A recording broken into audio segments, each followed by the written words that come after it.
Hey y'all, I'm in bed where I am a lot because I've been tired a lot, and as much as I want to get back into my old blogging rhythm of writing every week and all those things, it's time for a revamp. Now, of course, this is more in pertaining to things over here on the Black urbanist side. Of course, you see plenty of me doing things over at the Chris Hatter side because it's happy and fun, and I'm getting ready to film a video reviewing a tool there. But I have to admit, it's been difficult to give up or at least recognize that this side of me may be ending, that I've been causing some health problems that for years I haven't really been able to show up, not the way that's demanded, at least in these professional urbanist spaces. And I'm just admitting that right now in the midst of all the things that we've seen over the weekend when we've had this discussion about race and gentrification. I'm sitting on yet being unemployed again, behind on bills, and not having the support that I need. And before y'all tell me to apply for XYZ place, does that place have a means for proper self-care? Do they have a funding structure right now, considering that we've lost so much funding for community projects? And do y'all intend in whatever project you are telling me to go on to make it foundational, to last a long time? Y'all need to remember, this is May, and this is the anniversary of losing my dad. So those of you who were on the blog before 2013, a lot of it was about the struggles that my dad had going to and from places without access to a car in Greensboro, with 30 to 1 hour headways on GTA and no public bathrooms, and trying to use one of my old bikes as a bike. That's the root of what this platform is about. And what I want to do now in this next phase of what I'm doing is bring joy. That's why the first 3 things on that Define Gentrification framework that I put out is faith, believing in myself, self-care, caring for myself, and then cultivating. Like when I'm making all my crafts and toys and I'm building those communities there. So I am taking this moment to be accountable.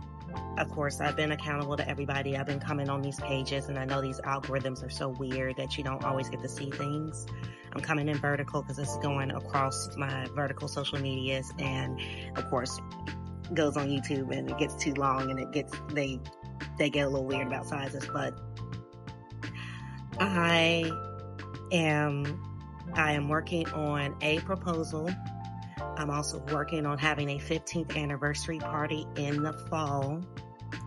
And I am working through what those things will look like, as well as, yes, we are in DC for now, but DC can't be forever. It's just too much going on here. That's just against what I believe in and what I'm being asked to do. Yes, I went to the trans quilt over the weekend. I have on my ACLU t-shirt.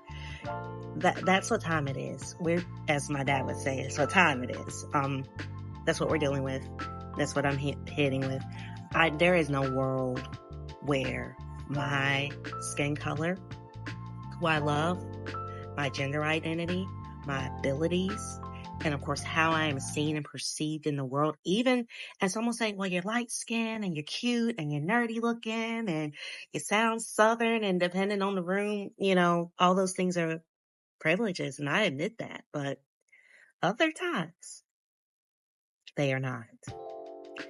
And I am tired, and I have been pushing myself again too hard, and I have been grieving so hard, and I have been angry, so angry, weeping, tears, gnashing, just all of that, because of how so many of my colleagues in the community have decided that capitulation is what needs to happen, that we're losing elections because we are too much, And that's the thing. And, weight loss drugs are everywhere again. There's talk about like not eating certain things, this whole movement to be small.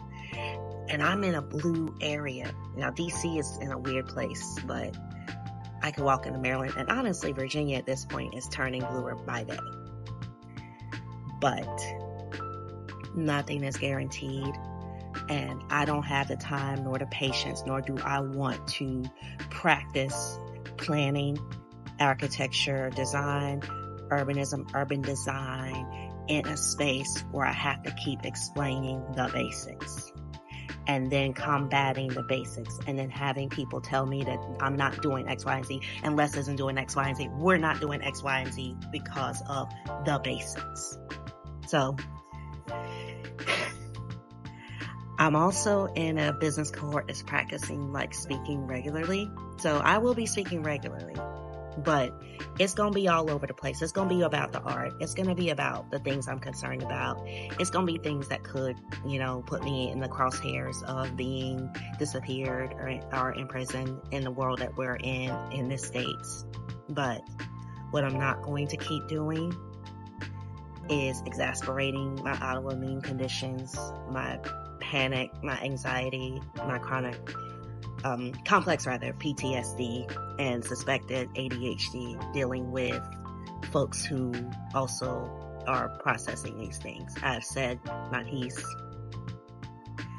and I would love to connect with all of you, family, friends, colleagues, who want to see me, Les, and others like us succeed and thrive in these times.